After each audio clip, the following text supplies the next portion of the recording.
Hello Praful Garg here. 1 minute के लिए मेरे केबिन में आ सकते हो? Sure sir, I will be there sir. या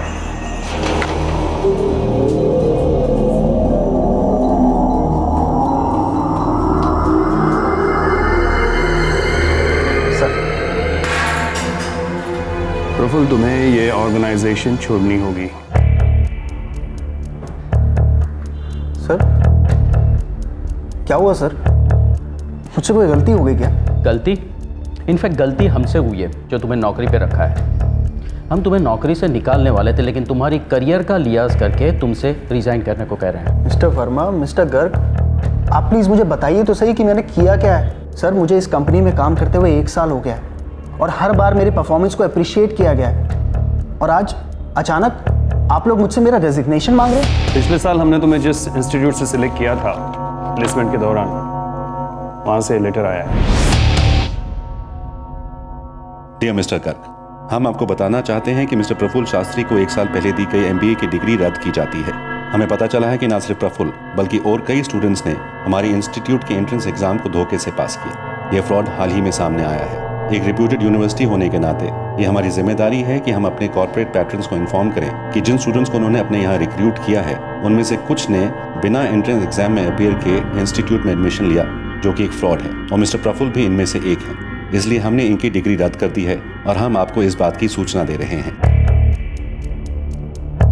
सर आप सबको इस कंपनी में मेरी परफॉर्मेंस के बारे में पता है। सर मैंने बहुत मेहनत से इस MBA डिग्री को हासिल किया है। We are sorry mister Praful, ये लेटर हमें परसों ही मिला हुआ है और काफ़ी सोचने के बाद हमने ये डिसीजन लिया हुआ है और ये हमारा फाइनल डिसीजन है। सर देखो प्रफुल्ल, फ्रैंकली स्पीकिंग, अगर तुम एडमिशन में ये सब कर सकते हो तो आगे जाके तुम कंपनी में कुछ गड़बड़ नहीं करोगे, इस बात की क्या गारंटी है?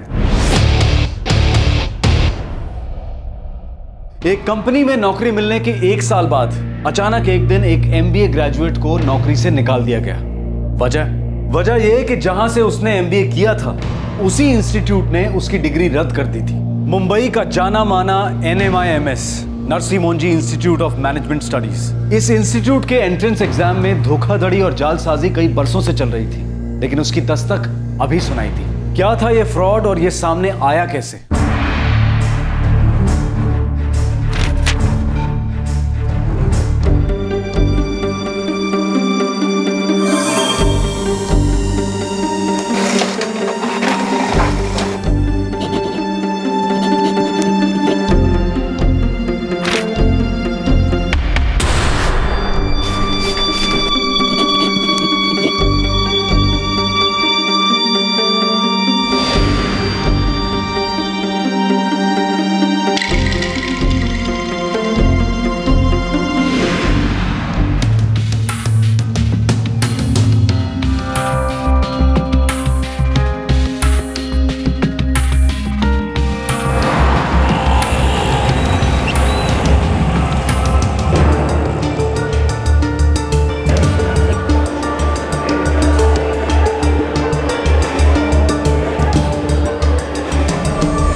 We have here Rachna, Gaurav. Yes, sir. Hardeep. Yes, sir. Ashutosh. Sir. Prerna. Yes, sir. Amit. Yes sir. आप लोगों के डिस्कशन का टॉपिक है the education system of our country is outdated. आप लोगों के पास 20 मिनट हैं जो शुरू होते हैं अब। ये बिल्कुल सही है कि हमारा एजुकेशन सिस्टम एकदम आउटडेटेड हो चुका है। ये सेंचुरी ओल्ड है पर ये अभी तक टिकी है। इनफैक्ट जो कुछ हमें स्कूल में सिखाया जाता है आजकल के टाइम के लिए, दैट इज सो आउटडेटेड कि वो हमारे करियर में किसी काम ही नहीं आता है। I completely disagree with you. मुझे नहीं लगता कि हमारा एजुकेशन सिस्टम पूरी तरह से आउटडेटेड हो चुका है। I mean, हमारा जो करिकुलम है वो रेगुलरली अपडेट किया जाता है। और आखिर एजुकेशन का मतलब सिर्फ ये नहीं कि हमें अच्छे जॉब्स मिले, बल्कि all round development, all round knowledge भी काफी इंपॉर्टेंट है। या दैट्स राइट, एजुकेशन से हमें नॉलेज मिलती है, दैट्स वेरी नेसेसरी। स्कूल में हमें जितनी भी चीज़ें सिखाई जाती हैं वो सब इंटरनेट पे मिलती हैं। इसका मतलब ये नहीं कि आप स्कूल जाना छोड़ दें। School can never be a waste of time. या मुझे लगता है जैसा गौरव ने कहा कि हमारा एजुकेशन सिस्टम बहुत इंपॉर्टेंट है, लेकिन जो हमारा सिस्टम है वही सबसे अच्छा है, ये मानना बहुत गलत है। हमारे आसपास देख लीजिए कितना कुछ बदल चुका है। आपके जीने का तरीका बदल गया, हमारे काम करने का तरीका बदल गया, बिजनेस करने का तरीका बदल गया, सोचने और समझने का तरीका तक बदल चुका है। Then why not update our education system in our country? Thank you Ashutosh. Extending to your point, I would like to say India में इतनी इकोनॉमिक डाइवर्सिटी है। जो एजुकेशन सिस्टम ब्रिटिश जमाने में शुरू हुआ था उसका मकसद था एक ही बैकग्राउंड से आए हुए लोगों को पढ़ाना। But if you see today's India, एक ही टाइप का education system, big and small cities, towns and villages में एक ही टाइप का सिस्टम कैसे प्रोवाइड किया जा सकता है? लेकिन इसका मतलब ये तो just one second Prerna, let me finish. Student अलग अलग इनकम लेवल से आते हैं, कुछ बहुत ही रिच फैमिली से आते हैं तो कुछ well to do middle class family से आते हैं, लेकिन कुछ लोग ऐसे भी हैं जो बहुत लोअर मिडिल क्लास से आते हैं। उनके लिए इतनी बड़ी बड़ी फीस पे करना is just not feasible, they just can't afford it. Let me complete. So ये difference is not there only in the income, यही फर्क उनके एक्सपोजर्स और उनकी पर्सनालिटीज में भी दिखाई देता है। मैं कुछ कहना चाहती हूँ। ये मुकाबला बराबरी का नहीं है। कितने ऐसे हैं जिनके लिए सिस्टम कितना मुश्किल है और कितने ऐसे जिनके लिए कितना आसान। कितने तो ड्रॉप आउट हो जाते हैं बीच में। So think about it. I agree to your point कि poor students में drop out ratio is more. Exactly. That is a cause of worry. होगा, ड्रॉप आउट रेशियो होगा, पर इसका सोल्यूशन भी तो है और आसान है। हमारे देश में इतने सारे बोर्ड्स है, we got state board, central board, international curriculum तक है, जिसे अपने लिए जो सही लगता है वो चुन सकता है। Yeah I want to add one point कि हमारे लिए एजुकेशन बहुत इंपॉर्टेंट है और बहुत अच्छी होनी चाहिए और वो हमें लाइफ में बहुत आगे भी ले जा सकती है। इसीलिए जरूरी है कि एजुकेशन सिस्टम आज के रिक्वायरमेंट्स के अकॉर्डिंग हो। जरूरी है कि करंट सिस्टम में नॉलेज को बार बार रीअसेस किया जाए। Time up. Thank you ladies and gentleman. अब आप लोग बाहर इंतजार कीजिए, इसके बाद एक एक करके आप लोगों को पर्सनल इंटरव्यू के लिए बुलाया जाएगा। Thank you sir. Thank you sir.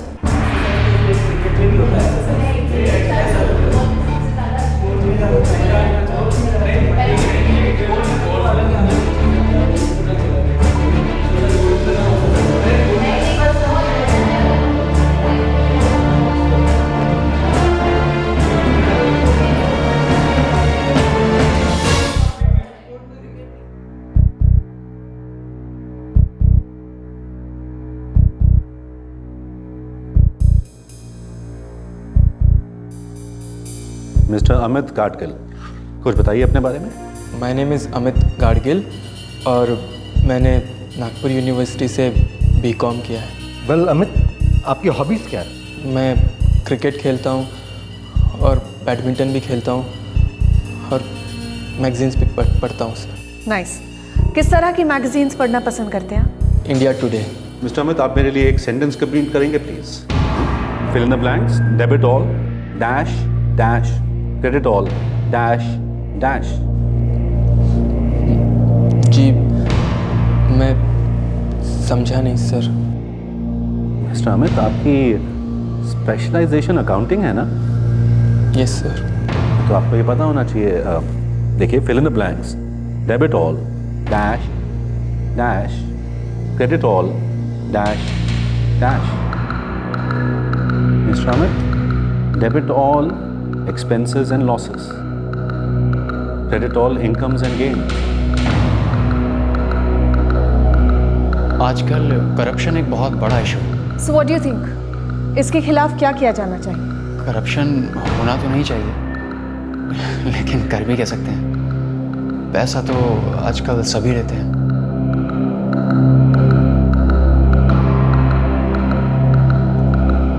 India के पहले प्रेसिडेंट कौन थे? अब्दुल कलाम, जवाहरलाल नेहरू, सरदार पटेल, बाबा साहब अम्बेडकर।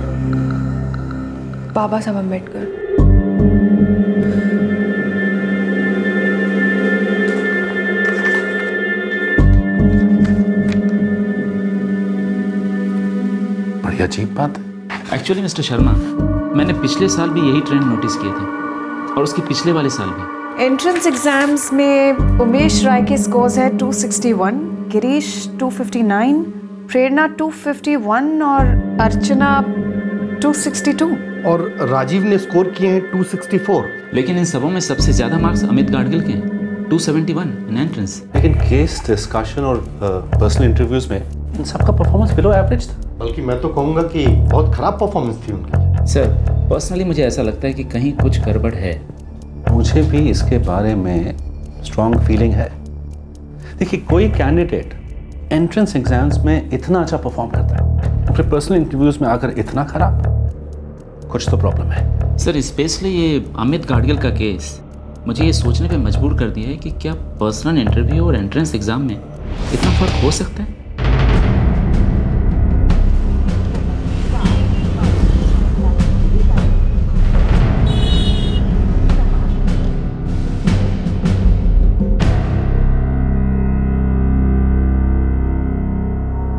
पापा, मुझे नहीं लगता मेरा सिलेक्शन होगा।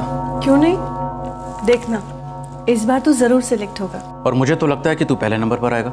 नहीं पापा, मेरा केस डिस्कशन और पर्सनल इंटरव्यू बिल्कुल ठीक नहीं हुआ है। तू अभी से इतनी टेंशन क्यों ले रहा है? रिजल्ट तो आने दे। खाना खा। अमित गाडगिल को एहसास हो गया था कि केस डिस्कशन और पर्सनल इंटरव्यू में उसका परफॉर्मेंस एवरेज से नीचे ही रहा था, लेकिन फिर भी वो एमबीए की डिग्री किसी भी तरह से हासिल करना चाहता था। आखिर इस अमित गाडगिल की कहानी क्या थी?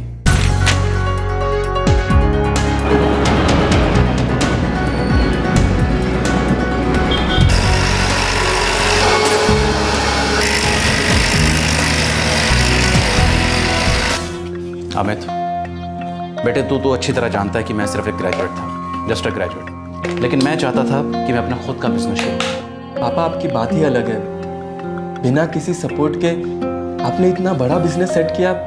आई mean, you are a genius. लेकिन बेटे, अब वक्त बदल गया है। मेरी सोच से ये बिजनेस कितना आगे जाए, इसलिए मैं चाहता हूँ कि अब तू इस बिजनेस को आगे बढ़ा। हमारी कंपनी में कॉर्पोरेट कल्चर लेकर हमारी कंपनी के बिजनेस को मॉडर्न और इंटरनेशनल बिजनेस बना के दिखा। मैं कोशिश करूंगा पापा। कोशिश नहीं अमित, जरूर करूंगा। That's the spirit. बेटा, इसके लिए तुझे कोई प्रोफेशनल मैनेजमेंट कोर्स करना होगा और उसके बाद किसी दूसरी कंपनी में वर्क एक्सपीरियंस ले और फिर अपने नए विजन के साथ हमारी कंपनी के बिजनेस को आगे बढ़ा।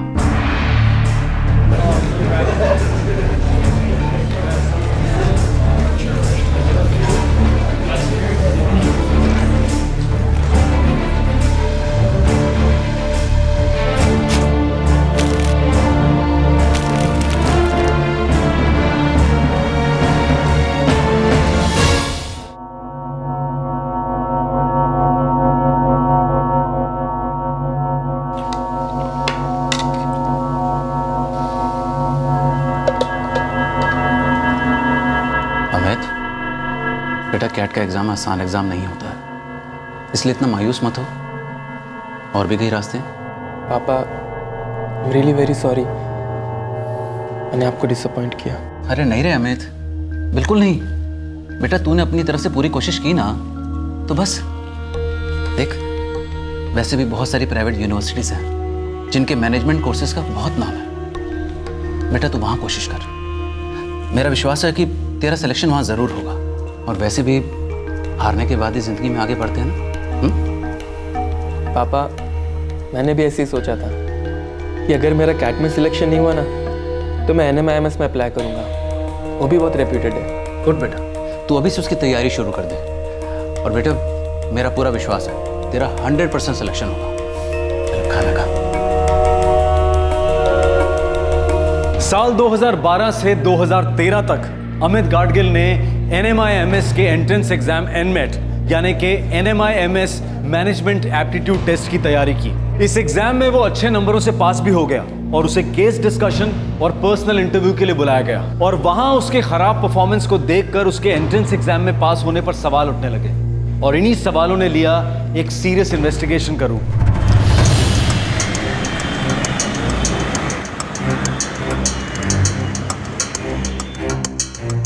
नरेश जी, सुचित्रा जी, मैं समझ सकता हूँ आप लोग इतने परेशान क्यों, लेकिन सबसे पहले मुझे आपका एंट्रेंस प्रोसीजर अच्छी तरह से समझना होगा ताकि हमें पता चल सके गड़बड़ कैसे हुई है और कहाँ हुई। जी, मैं आपको पूरा प्रोसीजर समझा देता हूँ। हम कल मिल सकते हैं? जी बिल्कुल। मुझे अपने साइबर यूनिट की मदद लेनी होगी। हमें इस केस के बारे में पूरी तरह से जानकारी होनी चाहिए। We all need to be on the same page.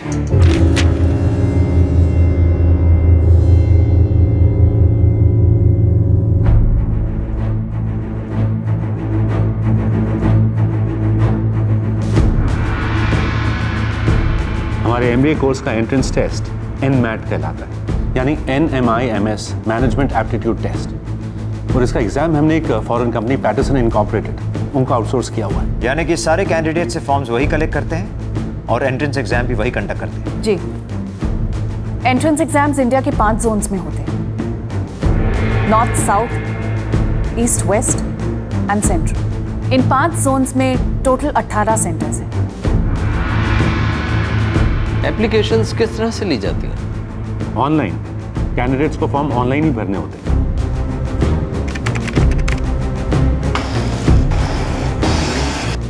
Candidates को इस पर अपना नाम, पता, उम्र, सेंटर प्रेफरेंस और आईडी डिटेल्स देनी पड़ती है और वो अपने एंट्रेंस फीस के लिए क्रेडिट कार्ड, डीडी या कैश एट बैंक पेमेंट कर सकते हैं। और फीस भरने के बाद उन्हें एक रिसीट मिलती है।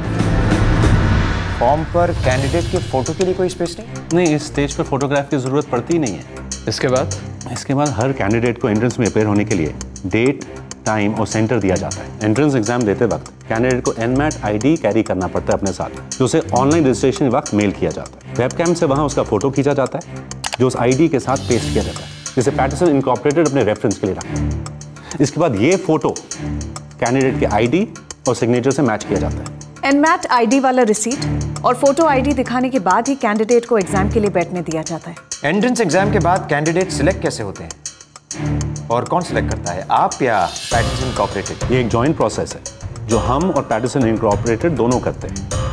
एंट्रेंस एग्जाम्स के 3 सेक्शन होते हैं, क्वालिटेटिव स्किल्स, लैंग्वेज स्किल्स और logical reasoning. Patterson incorporated e answer sheets को चेक करते हैं और उसे मार्क्स देते हैं। उसके बाद सारे कैंडिडेट्स की स्कोर लिस्ट हमें भेजते हैं और उसमें से हम टॉप कैंडिडेट्स को सिलेक्ट करते हैं। एंट्रेंस एग्जाम्स देने वाले सभी कैंडिडेट्स की लिस्ट हमारे वेबसाइट पर अपलोड होती है उनके मार्क्स के साथ। यानी हर कैंडिडेट हमारी वेबसाइट पर जाकर चेक कर सकता है कि वो सिलेक्ट हुआ है या नहीं। और इसके बाद इन सिलेक्टेड कैंडिडेट्स को इंस्टीट्यूट में केस डिस्कशन और पर्सनल इंटरव्यू के लिए बुलाया जाता है? जी।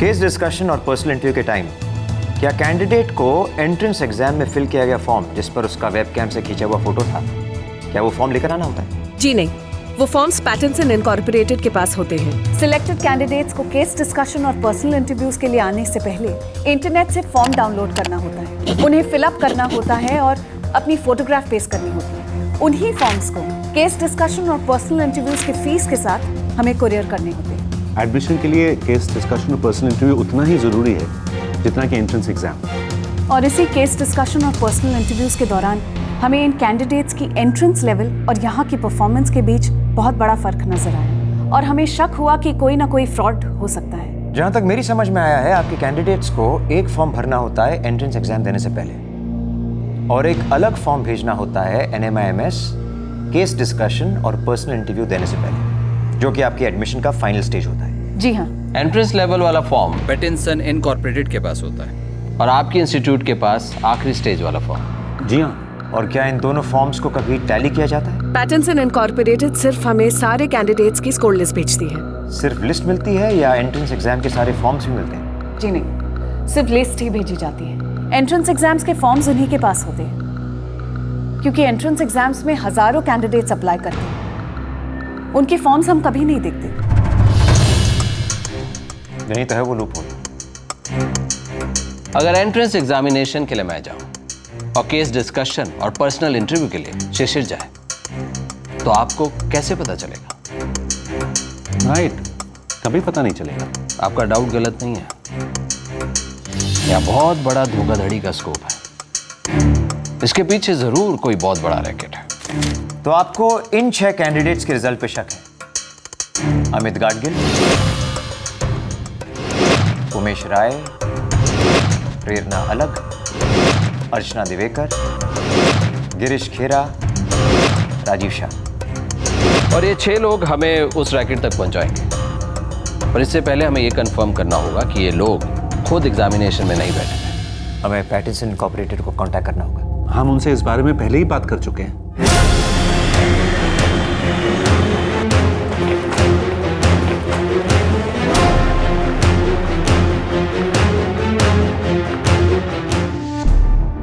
You see, we are a global level testing agency.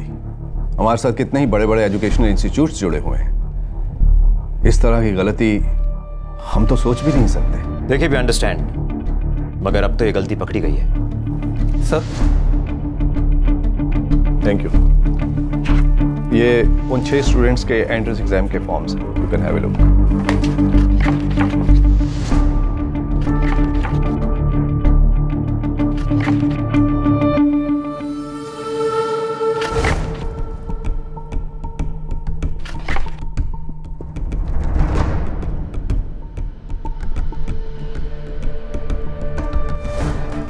Amit Gadgil, Archana Divekar, Rajiv Shah, इन तीनों कैंडिडेट्स के लिए एक ही आदमी ने एग्जाम दिया।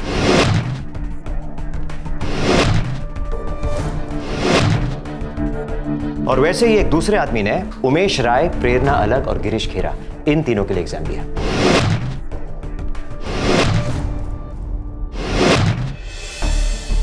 दो नकली कैंडिडेट्स ने सारे असली कैंडिडेट्स के एंट्रेंस एग्जाम दिए। सर, 2 आदमियों ने सारे कैंडिडेट्स के एंट्रेंस एग्जाम एक साथ लिखे और लड़कियों के भी। एग्जामिनेशन सेंटर को पता नहीं चला। सर, अमित गाडगिल ने नागपुर सेंटर से एग्जाम दिया, अर्चना देवेकर ने मुंबई से और राजीव शाह ने अहमदाबाद से। इन सभी जगहों पर अलग अलग दिन एग्जाम हुए, इसलिए एक ही आदमी इन तीनों के लिए अलग अलग जगहों पर अलग अलग दिन एग्जाम देने के लिए पहुंच गया। उमेश राय ने दिल्ली से एग्जाम दिया, प्रेरणा अलग लखनऊ और गिरीश खेरा भोपाल, यहाँ भी अलग सेंटर और अलग डेट पर एंट्रेंस एग्जाम, लेकिन आदमी एक। कैंडिडेट असली, एंट्रेंस एग्जाम देने वाला नकली, डमी कैंडिडेट। बिल्कुल सर, जबकि एग्जाम सेंटर पर फोटो आईडी दिखाना होता है, जो कि नकली होगा। सर, मैंने सभी कैंडिडेट्स के ऑनलाइन फीस पेमेंट के बारे में भी छानबीन की। ये सारी पेमेंट्स एक ही आदमी के क्रेडिट कार्ड से आई है, शैलेंद्र नागर। और ये शैलेंद्र नागर है कौन? सर, ये सारी ट्रांजैक्शन दिल्ली के एक ही आईपी एड्रेस से हुई हैं। हमने बैंक से इस आदमी की सारी डिटेल्स मांगी हैं। मतलब इस रैकेट की जड़ें दूर दूर तक फैली हुई हैं। अगर इन जड़ों को खोदना है तो किसी को खबर नहीं लगनी चाहिए, आखिरी कड़ी तक पहुंचने तक किसी को पता नहीं। सर, इस इन्वेस्टिगेशन की शुरुआत हम अमित गाडगिल से करना चाहेंगे। इस एग्जाम में 271 मार्क्स पे।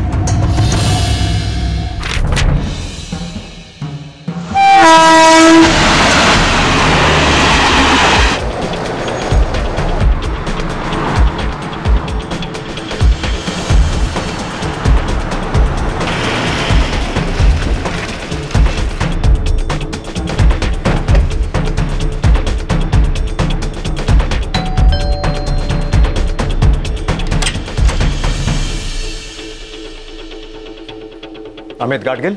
जी मैं ही हूँ। Crime branch Mumbai.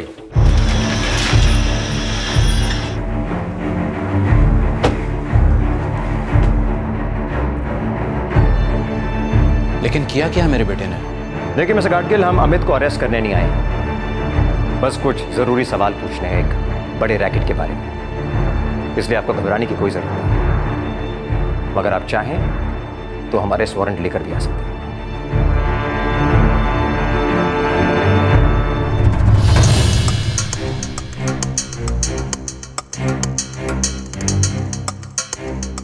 अमित गाडगिल, हमारे पास ये पक्का सबूत है कि वो एंट्रेंस एग्जाम तुम खुद देने नहीं गए, जबकि तुम्हारा फॉर्म ये साफ दिखाता है कि एग्जाम तुमने नागपुर सेंटर से दिया। नहीं सर, मेरा मतलब है सर कि मैंने एंट्रेंस एग्जाम नहीं दिया, लेकिन सर मुझे बोला गया था कि मुझे एग्जाम देने की ज़रूरत ही नहीं है। तो कौन गया था तुम्हारी जगह एग्जाम देने? मुझे नहीं पता कि सर ऐसा भी कुछ हुआ है सर। कैसे हो सकता है? जिस एग्जाम में तुम पास हुए वो तुमने सिर्फ दिया ही नहीं, तुम्हें यह भी नहीं पता कि किसने दिया तुम्हारी जगह। सर मैं सच कह रहा हूँ सर। सर आप प्लीज़ मेरी बात पे यकीन कीजिए। मुझे सिर्फ इतना बोला गया था कि केस डिस्कशन और पर्सनल इंटरव्यू के लिए जाना पड़ेगा और एंट्रेंस एग्जाम देने की ज़रूरत ही नहीं है सर। ये किसने कहा तुमसे? 1 साल पहले मैंने यहाँ नागपुर में एक्सेल मैनेजमेंट क्लासेस ज्वाइन की थी, NMIMS के मैनेजमेंट एप्टीट्यूड टेस्ट के लिए।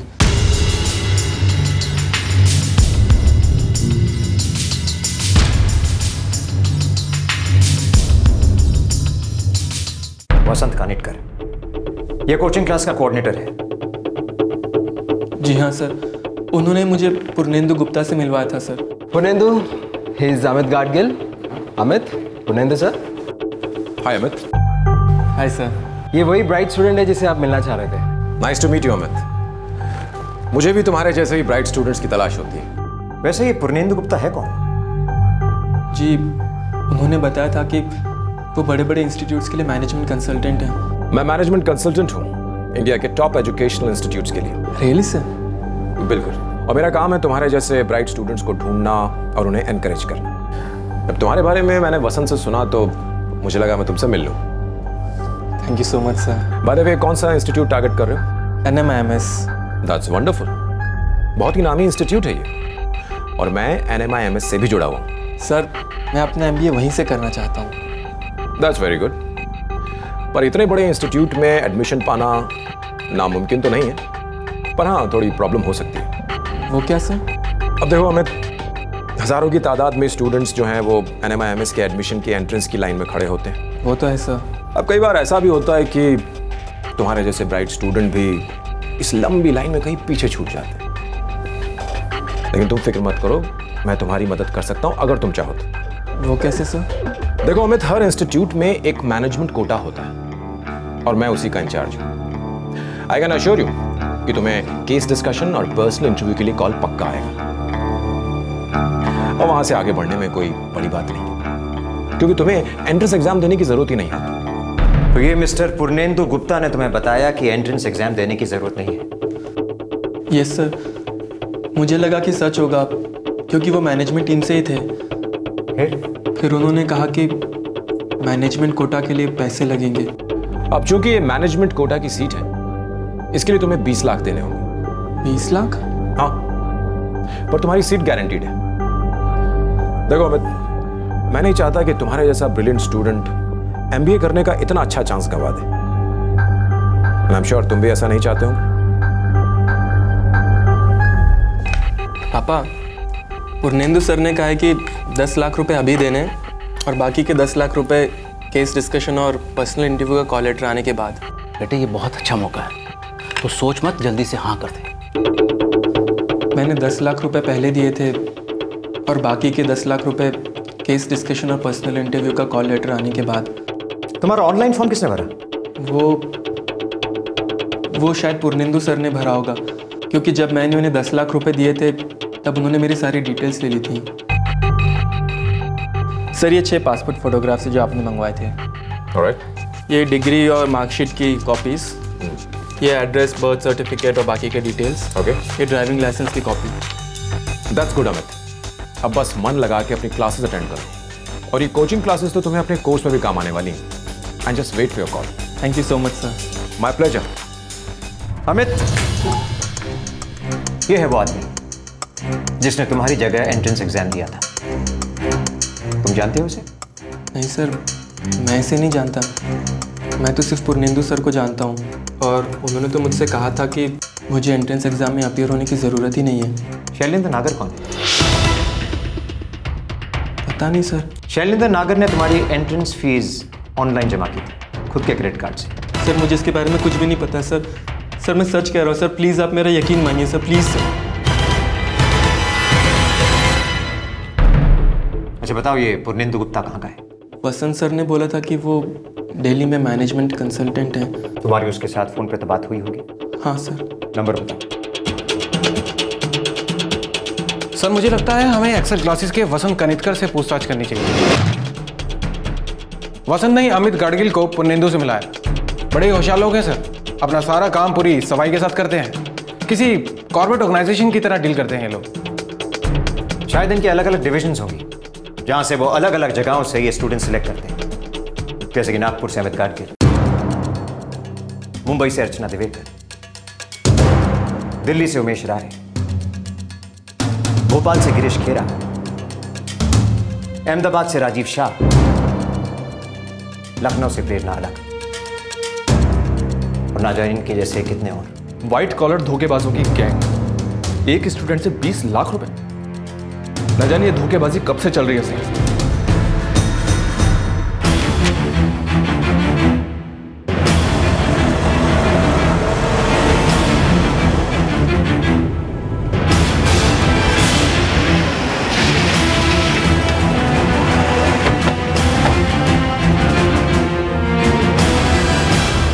सर मैंने किया क्या है, वजह बताएंगे आप लोग मुझे? आराम से चलोगे तो हमारा काम आसान हो जाएगा, नहीं तो हम अरेस्ट करके भी ले जा सकते हैं।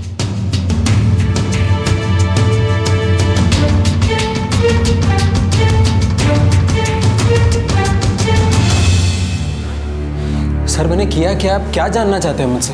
पूर्णेंदु गुप्ता, पूर्णेंदु गुप्ता के बारे में इंफॉर्मेशन चाहिए हमें, छोटी बड़ी डिटेल्स, सब कुछ। पूर्णेंदु गुप्ता के बारे में? सर वो दिल्ली का रहने वाला है, मैनेजमेंट एक्सपर्ट है, मैनेजमेंट काउंसलिंग सेंटर चलाता है, young India counselling services.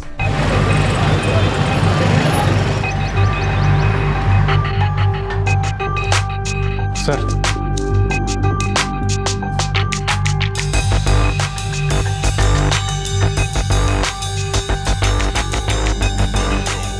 Purnendu का फोन अब भी ऑन आ रहा है, सर्विलेंस पे डाला है, जहांगीरपुरी एरिया में रहता है। दिल्ली पुलिस से रिक्वेस्ट की है कि उस पर नजर रखें।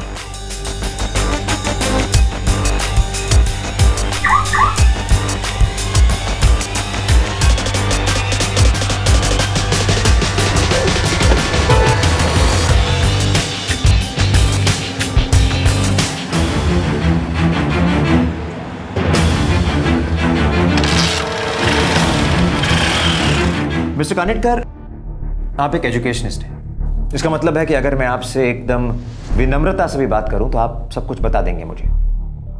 तो बताइए, इस रैकेट में कौन कौन शामिल है और कैसे ऑपरेट होता है ये रैकेट? किस रैकेट के बारे में बात कर रहे हैं मुझे कुछ समझ में नहीं आ रहा। मैं पूर्णेंदु गुप्ता को जानता जरूर हूँ सर, क्योंकि हम दोनों एक ही फील्ड से ताल्लुक रखते हैं। वो मेरे कोचिंग सेंटर में एज ए कंसल्टेंट आते रहते हैं सर।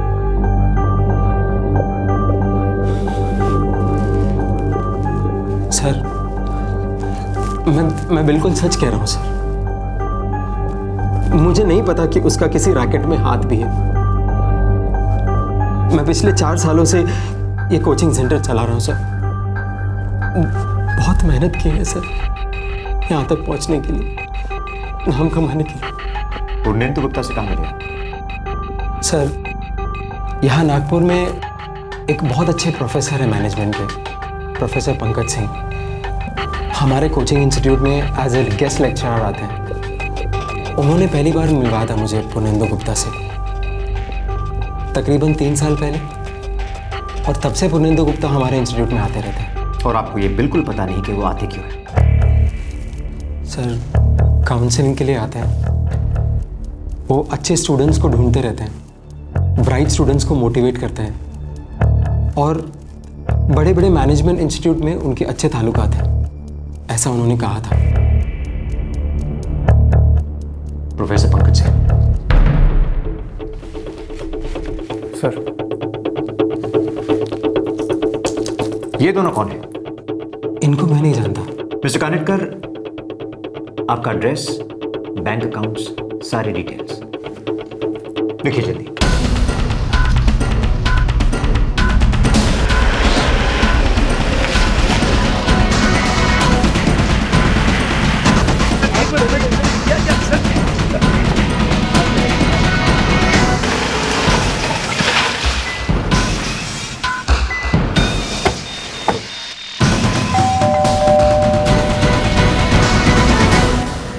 जी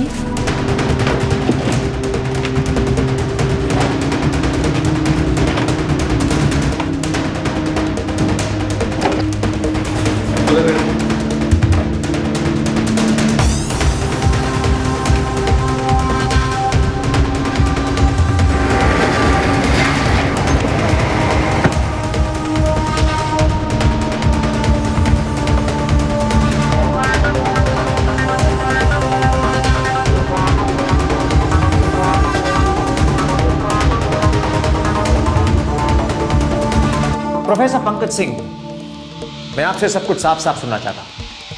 ये सारा रैकेट ऑपरेट कैसे होता है? इसमें आपका रोल क्या है? पूर्णेंदु गुप्ता का रोल क्या है? और इस सब के पीछे मास्टरमाइंड कौन है, बताइए।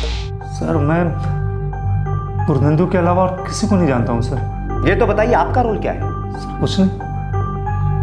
हाँ, मैं पिछले 6 साल से पूर्णेंदु को जानता हूं सर। वो मुझसे पूछता था, मेरे कॉलेज में, मेरे इंस्टीट्यूट में पढ़ रहे मैनेजमेंट में जानने के इच्छुक अच्छे स्टूडेंट से बस वो मिलना चाहता था सर, ताकि वो उन्हें अपने जाल में फांस के नोट छाप सके।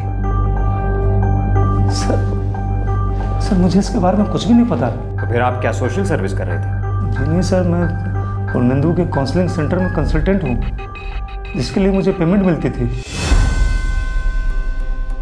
यानी कि आप दलाल थे? जी नहीं सर, मैं कंसल्टेंट हूँ। मुझे सिर्फ इतना बताया गया था कि मैं अच्छे प्रोमिसिंग स्टूडेंट को उससे मिलवाऊँ ताकि उसे वो बड़े इंस्टीट्यूट में प्रमोट कर सके। सभी बड़े इंस्टीट्यूट से वो जुड़ा हुआ था। उसने तो मुझे यही बताया था और मैंने भरोसा कर लिया था सर।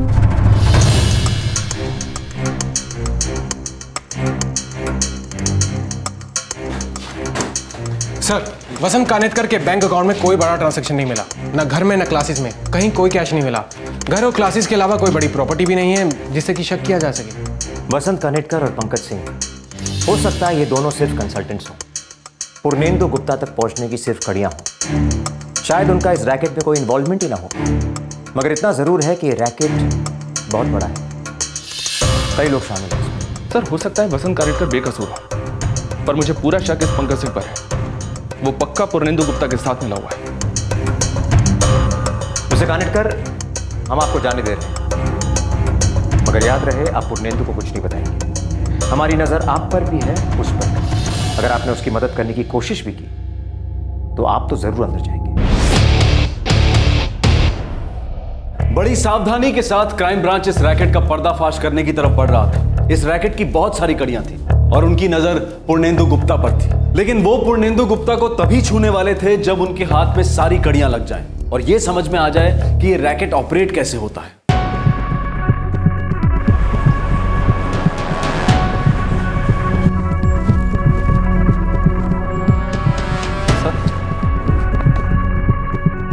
कितने कैंडिडेट्स हैं इसमें? Sir, more than 60।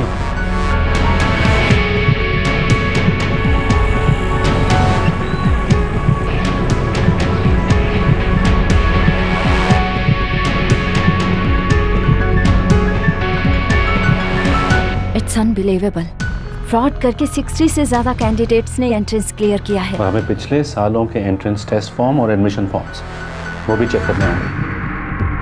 हो सकता है ये फ्रॉड कई सालों से चल रहा हो। सर, इस पूरे फ्रॉड का कोऑर्डिनेटर पूर्णेंदु गुप्ता है। प्रोफेसर पंकज सिंह सिर्फ एक छोटी कड़ी है और वसंत कानेटकर जो नागपुर में एक्सेल मैनेजमेंट क्लासेस चलाता है, उसे इस रैकेट के बारे में कुछ पता ही नहीं। शैलेंद्र नागर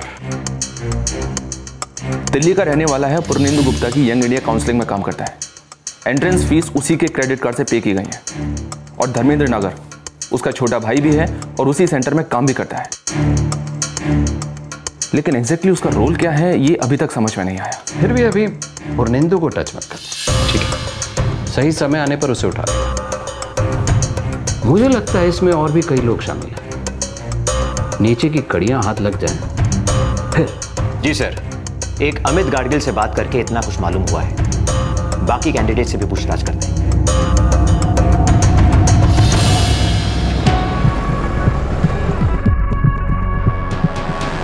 मैं नहीं जानता सर इसे, मैं तो सिर्फ पूर्णेंदु गुप्ता से मिला था।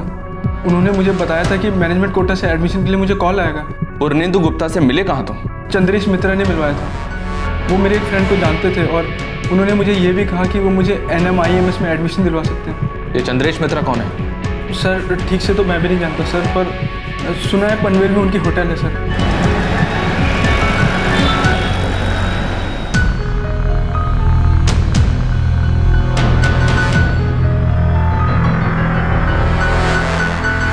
हाँ सर, मैंने मनोज यादव को मैनेजमेंट कोटा सीट के लिए पेमेंट किया था सर। ये मनोज यादव कौन है? सर, वो मैनेजमेंट कंसल्टेंट है और गाजियाबाद में उनकी इंस्टीट्यूट है।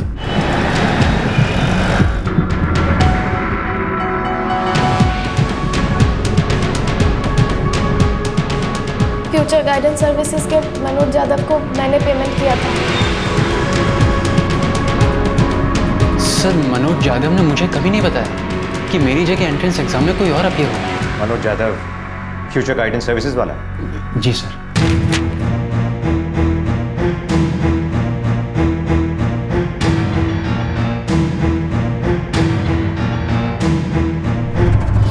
पूर्णेंदु गुप्ता इस पूरे फ्रॉड का जाल बिछाने में इसका सबसे बड़ा हाथ है। ये दिल्ली में यंग इंडिया काउंसलिंग चलाता है। मनोज यादव फ्रॉड की कड़ी नंबर 2, ये गाजियाबाद में फ्यूचर गाइडेंस सर्विसेज चलाता है। पंकज सिंह नागपुर में प्रोफेसर है। ये इसका काम है टैलेंटेड कैंडिडेट्स ढूंढना। चंद्रेश मित्रा ये भी यही काम करता है, पनवेल में होटल भी चलाता है। शैलेंद्र नागर दिल्ली के यंग इंडिया काउंसलिंग का एम्प्लॉय है, इसका काम है एंट्रेंस एग्जाम की फीस ऑनलाइन पे करना। धर्मेंद्र नागर ये शैलेंद्र नागर का छोटा भाई है, उसी सेंटर में काम करता है, पर इसका क्या रोल है ये अब तक पता नहीं चला। इनके नाम अभी तक पता नहीं चले हैं, मगर ये डमी कैंडिडेट्स बनकर एंट्रेंस एग्जाम देते हैं। अजय मेहरा ही दिल्ली की यंग इंडिया काउंसलिंग और गाजियाबाद की फ्यूचर गाइडेंस सर्विसेज का मालिक है। इस साल 60 से ज्यादा कैंडिडेट्स ने इस तरह से एंट्रेंस एग्जाम क्लियर किया है। और अभी जो कोर्स कर रहे हैं उनमें 30 ऐसे कैंडिडेट्स हैं। मतलब जिन्होंने एडमिशन पिछले साल लिया होगा। जी। और 15 ऐसे हैं जिन्होंने इस तरह फ्रॉड करके एडमिशन लिया, फिर डिग्री हासिल की और अब रिप्यूटेड मल्टीनेशनल्स में काम कर रहे हैं। वक्त आ गया है कि पर्दाफाश किया जाए। हमारे पास काफी एविडेंस है सर।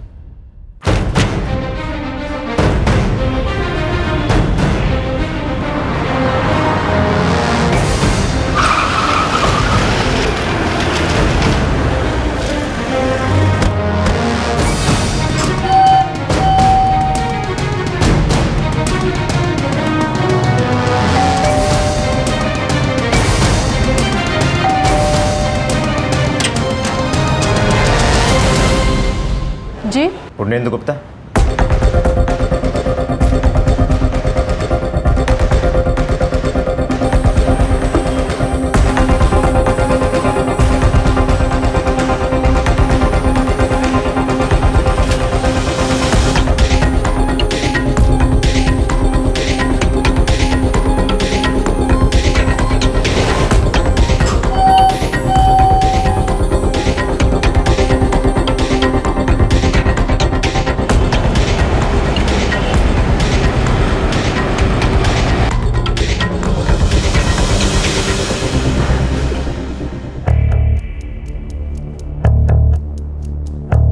पूछताछ शुरू करने से पहले ये बताइए, ये दोनों कौन है?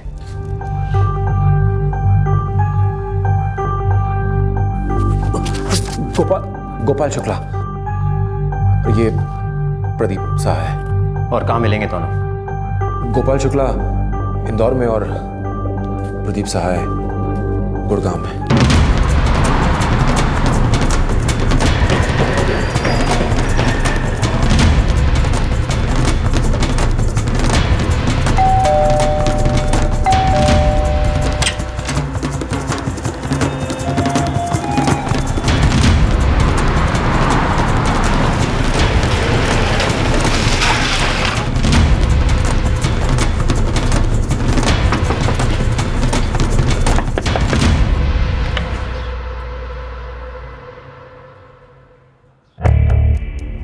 पूर्णेंदु गुप्ता, आपकी जुबान खुलवाने के लिए मुझे हाथों का इस्तेमाल नहीं करना पड़ेगा, ऐसा मुझे लगता है। आगे आपकी मर्जी। नीचे से लेकर ऊपर तक इस रैकेट की हर कड़ी का कच्चा छिट्टा खोल दीजिए। बताइए हमें यह रैकेट कैसे ऑपरेट होता था?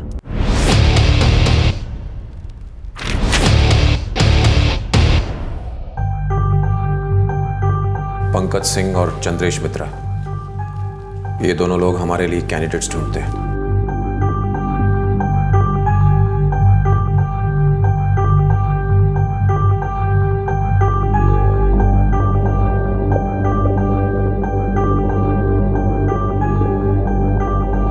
यही दोनों लोग प्रोबेबल कैंडिडेट्स को शॉर्टलिस्ट करते हैं। उसके बाद मैं और मनोज उनसे मिलते हैं और फिर उन्हें कोटा सीट्स के लिए कन्विंस करते हैं। Management quota, right? Yes.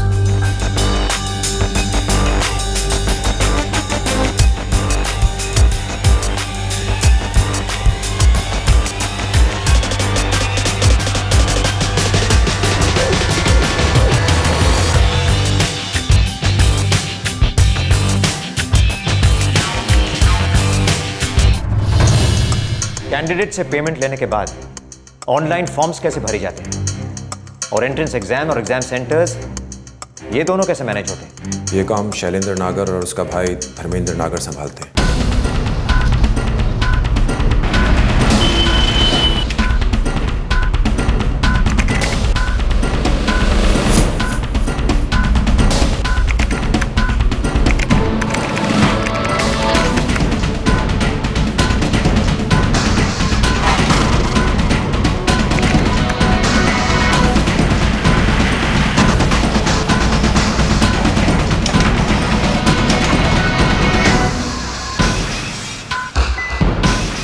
Forms भर दिए हैं और ये रही रिसीट्स।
गोपाल, तुम उमेश राय के नाम से एग्जाम दोगे दिल्ली सेंटर से। एग्जाम की डेट 17 अक्टूबर, सेंटर अशीमा भवन। गिरीश खेड़ा भोपाल 19 अक्टूबर, सेंटर गुरुनाथ कॉलेज। अमित कारगिल नागपुर 17 अक्टूबर, सेंटर विद्या भवन। और ये तुम्हारा ट्रेन का टिकट।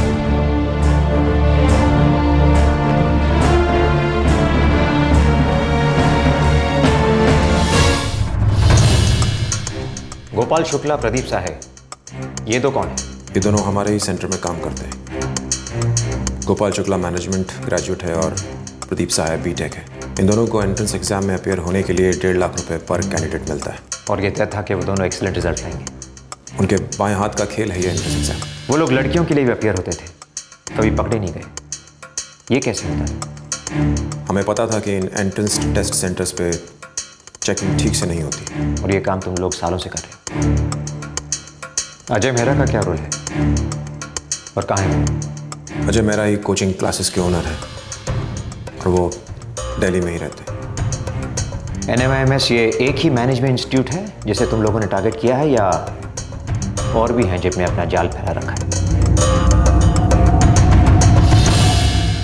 इस रैकेट को बहुत ही प्रोफेशनल तरीके से चलाया जा रहा था और इसे चलाने वाले सभी लोग मैनेजमेंट एक्सपर्ट थे। एक टीम का काम था कैंडिडेट्स को ढूंढना और उन्हें अपने जाल में फंसाना। दूसरी टीम मार्केटिंग एक्सपर्ट की तरह काम करती थी और मैनेजमेंट कोर्स का ख्वाब देखने वालों को अपना क्लाइंट बना लेती थी। तीसरी टीम का काम था एंट्रेंस एग्जाम, आइडेंटिटी प्रूफ, इन सब के जाली डॉक्यूमेंट्स बनाना और कैंडिडेट्स के लिए सेंटर और एग्जाम डेट्स अलॉट करना। और चौथी टीम, जो खुद बहुत टैलेंटेड स्टूडेंट्स रह चुके थे पर अब डमी कैंडिडेट्स बनकर एग्जाम देते और अच्छे रिजल्ट्स लेकर आते। बड़े ही सलीके से ये जालसाजी चलती रही।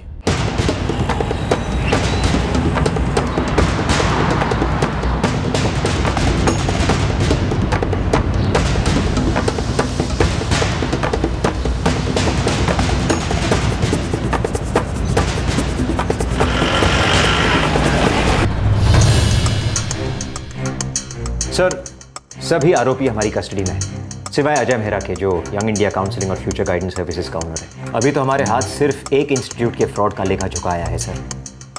मुझे पूरा यकीन है कि कई ऐसे मैनेजमेंट इंस्टीट्यूट्स होंगे जहां पर ऐसा ही फ्रॉड होता होगा। जाहिर है 3 साल से एक ही इंस्टीट्यूट में इतने अच्छे से फ्रॉड कर रहे हैं, छोड़ेंगे थोड़ी ना बाकी इंस्टीट्यूट्स को।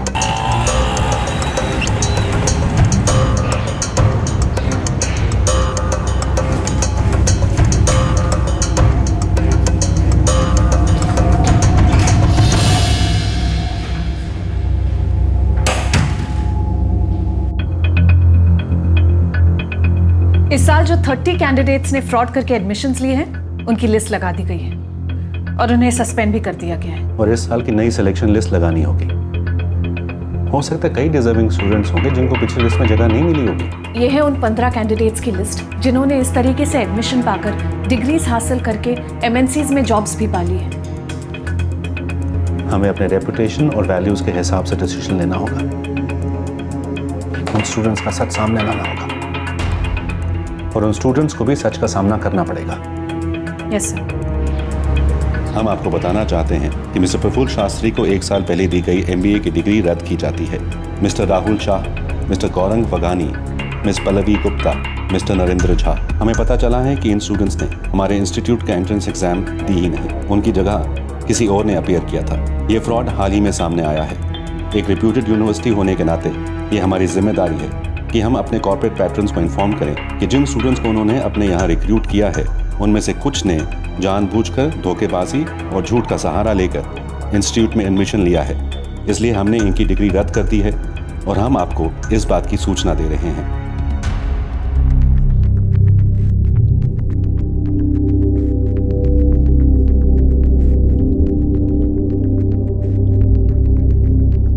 आजकल करप्शन एक बहुत बड़ा इशू है। So what do you think? इसके खिलाफ क्या किया जाना चाहिए? करप्शन होना तो नहीं चाहिए, लेकिन कर भी कह सकते हैं। पैसा तो आजकल सभी लेते हैं।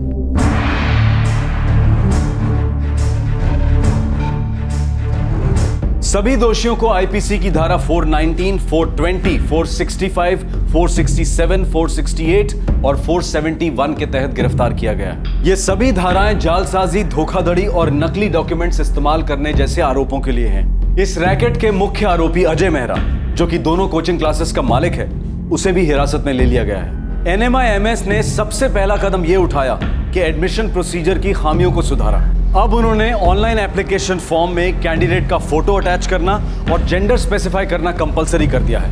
यह कंपल्शन पहले के फॉर्म में नहीं था। ऑनलाइन एप्लीकेशन फॉर्म में अटैच किया फोटोग्राफ अब एक एडमिट कार्ड पर प्रिंट किया जाता है और सभी लेवल के टेस्ट पर यह एडमिट कार्ड अपने साथ रखना अनिवार्य है। एक रेप्यूटेड इंस्टीट्यूट ने फ्रॉड का अंदेशा होते ही कानून की मदद ली और इस रैकेट का पर्दाफाश किया। एंट्रेंस एग्जाम में बेहतरीन रिजल्ट्स और दूसरे स्टेज पर केस डिस्कशन और पर्सनल इंटरव्यू में खराब प्रदर्शन, इस एक कमी पर नजर रखने से ये घिनौना जुर्म सामने आया। क्या ऐसा हो सकता है कि इसी तरह का फ्रॉड दूसरे कई इंस्टीट्यूट्स में अब भी जारी हो? इस रैकेट के सामने आने से ना सिर्फ उनके एडमिशंस रद्द किए गए जिन्होंने इस तरीके से इस साल एडमिशन लेना चाहा, बल्कि पिछले साल भी इसी तरह से एडमिशन हासिल करने वाले और इसी तरह से एडमिशन लेकर डिग्री हासिल करने वाले नौकरी में लग चुके सभी लोगों को इसके परिणाम भुगतने पड़े। लेकिन उनसे भी ज्यादा जिन्हें इस फ्रॉड की वजह से नुकसान उठाना पड़ा वो थे वो डिजर्विंग कैंडिडेट्स जिन्हें योग्यता के बावजूद भी एडमिशन नहीं मिला, क्योंकि उनकी जगह एडमिशन पाने वालों ने डमी कैंडिडेट्स का इस्तेमाल करके उनसे ज्यादा मार्क्स प्राप्त किए थे। जिस सलीके से, जिस प्रोफेशनल तरीके से ये फ्रॉड चल रहा था, उसे देखकर हम सब सुन रह जाते हैं। सच तो यह है कि हर धोखाधड़ी की खबर से इन जालसाजों की हिम्मत देखकर हम सब सुन रह जाते हैं, लेकिन ये जुर्म कम नहीं होते, चलते ही रहते हैं। एक का पर्दाफाश हुआ तो ये लोग दूसरे नए तरीके ढूंढ लेते हैं। हर सिस्टम में कहीं ना कहीं कोई ना कोई खामी तो होती है जिसका ये लोग फायदा उठाते हैं। जालसाजी, स्कैम, अनैतिक व्यवहार, रिश्वत लेना, डोनेशन के नाम पर हो रही लूट, ये सब अब हमारी जिंदगी का हिस्सा बन चुके हैं। इन जुर्मों के लिए मिलने वाली सजा इतनी सख्त नहीं होती। क्या यही वजह है कि ये सिलसिला रुकने का नाम नहीं लेता? क्या इसी वजह से दूसरे लोगों को फ्रॉड करने की हिम्मत और प्रेरणा मिलती है? फिलहाल वो स्टूडेंट्स जो अपना कोर्स कर रहे हैं और जिनका एडमिशन रद्द कर दिया गया है, उन्होंने कोर्ट में इंटरिम रिलीफ के लिए एक रिट पिटीशन दर्ज की है कि उन्हें एग्जाम्स में अपेयर होने दिया जाए। कोर्ट का फैसला आना अभी बाकी है। आपसे फिर मुलाकात होगी क्राइम पेट्रोल दस्तक में एक और नए केस के साथ। क्राइम पेट्रोल के और भी दिलचस्प कहानी देखने के लिए हमारे चैनल को सब्सक्राइब करें और बेल आइकॉन दबाना न भूलें।